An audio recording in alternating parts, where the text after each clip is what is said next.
Bueno, tanto para los que no tenéis instalado el libro digital y no podéis ver estos enlaces, vídeos, imágenes, como para los que sí lo tenéis instalado, vamos a ir comentando un poquillo este enlace que se encuentra exactamente aquí, en la página 102, y es un pequeño esquema resumen de la entrada de España en la Unión Europea.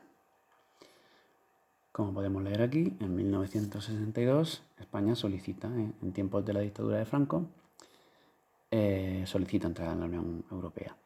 En aquel momento, como se cuenta aquí, se deniega esa petición, no se le permite, porque una de las cosas que no admite la Unión Europea, entre otras, es países que tengan una dictadura. Solo se admiten democracias.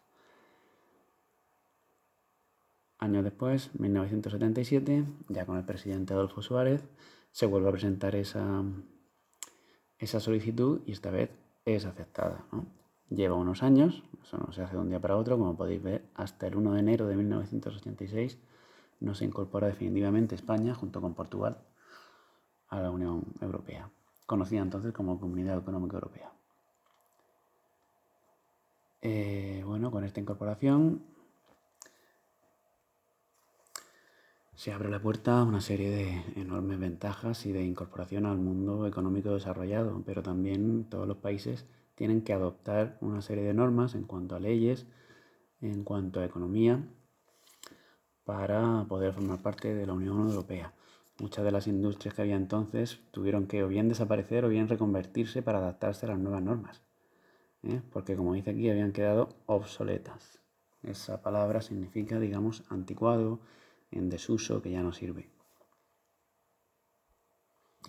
En cuanto a forma de producción, en cuanto a maquinaria, en cuanto a tecnología, etc.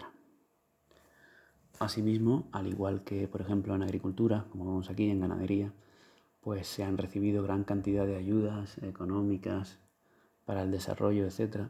También tiene parte negativa, y es que hay que aceptar también una serie de normas. Por ejemplo, lo que dice aquí, la limitación de la producción. Vamos, así tal cual suena. No se puede producir, no se puede fabricar, no te van a aceptar que tú vendas por encima de la cantidad que se permite, como se hace con todos los países que forman parte de una asociación. Aquí en esta ventana pues ya vemos lo que acabamos de comentar. Los fondos europeos recibidos se refiere pues eso, a ayudas económicas, a subvenciones para modernizar construcciones, fábricas, transportes, carreteras. Cuando se habla de infraestructuras, como dice aquí, pues se refiere a eso, a vías de comunicación, de transporte, etc. Y por último, otra de las cosas que ya hemos hablado muchas veces, aquí se habla del espacio Schengen. El espacio Schengen es, como podemos ver aquí, el conjunto de los territorios que digamos que no tienen fronteras. Es lo que hemos hablado aquí muchas veces. Tú, para viajar a un país que no sea de la Unión Europea, necesitas llevar pasaporte. Y necesitas, si vas a trabajar o a otros asuntos, tal vez necesites una serie de cumplir una serie de trámites, una serie de documentación, obtener una serie de permisos que dentro de los países de la Unión Europea no son necesarios. Cuenta, digamos, como si fuera el mismo país.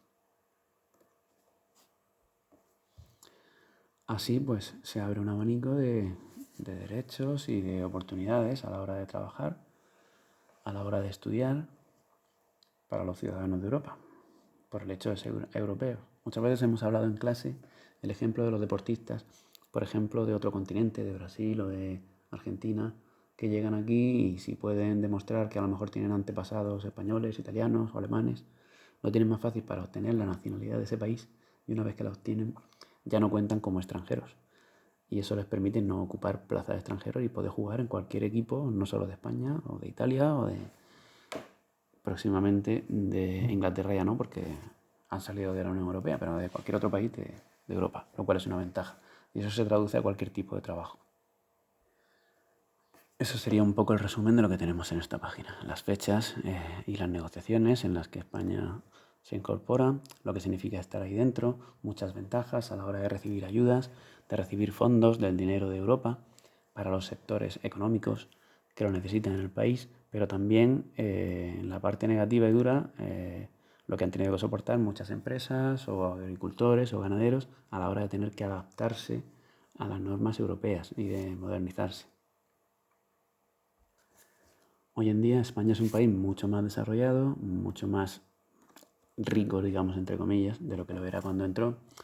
Por eso ahora recibe muchas menos seguidores de las que recibía entonces.